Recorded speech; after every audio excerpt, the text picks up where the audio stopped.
Bonjour, aujourd'hui je vais faire un peu de philosophie, ce sera très court.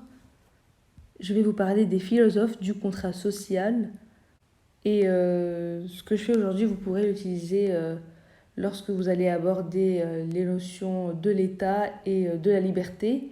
Donc c'est plutôt dans tout ce qui est politique en fait. Je commence par John Locke. John Locke est un philosophe anglais du XVIIe siècle. Et il aborde l'idée donc de contrat social dans le traité du gouvernement civil. C'est son ouvrage. En fait, je vais un peu vous expliquer cette histoire de contrat social.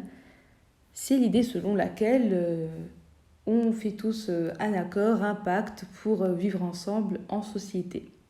Et cela passe bien évidemment par la mise en place de règles, de lois pour pouvoir vivre ensemble en harmonie.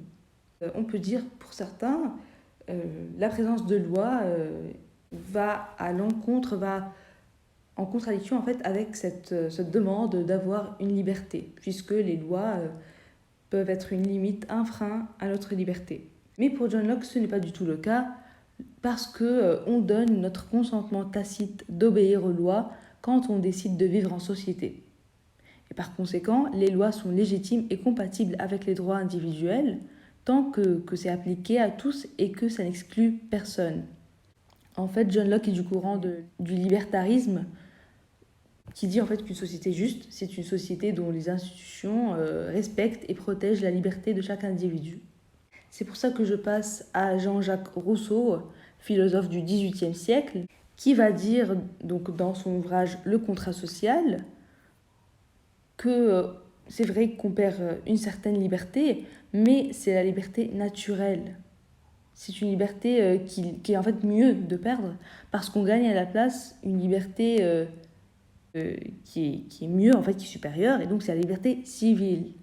Parce que pour lui, le contrat social, c'est le fait qu'on va tous se mettre d'accord sur les lois qu'on va respecter.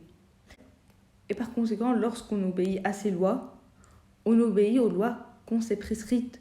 Et donc, on est libre parce que c'est nos propres lois.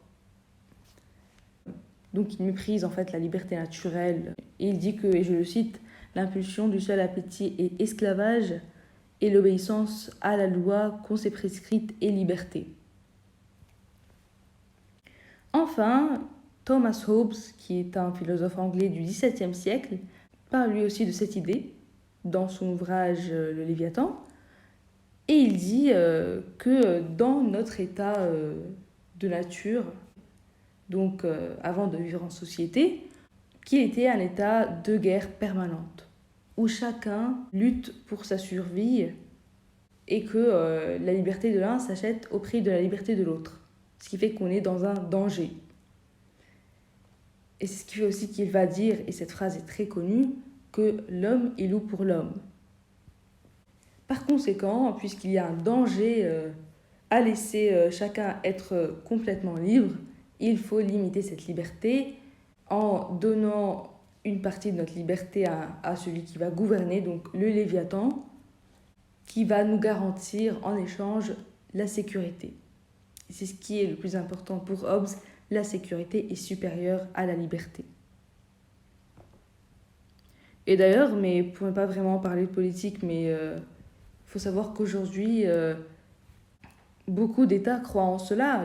Et ce qui le montre, c'est ce que Snowden nous a dit sur l'État américain qui surveille ses citoyens à travers les appareils électroniques. Et c'est surtout pour assurer la sécurité, notamment pour aussi lutter contre le terrorisme et la radicalisation qui se fait en ligne. Après, il faut savoir qu'en 2015, dans un sondage, 63% des Français se sont prononcés d'accord de céder une partie de leur liberté afin de gagner la sécurité, qui est aujourd'hui très importante. Donc, je vous remercie, j'ai terminé comme ça. À bientôt!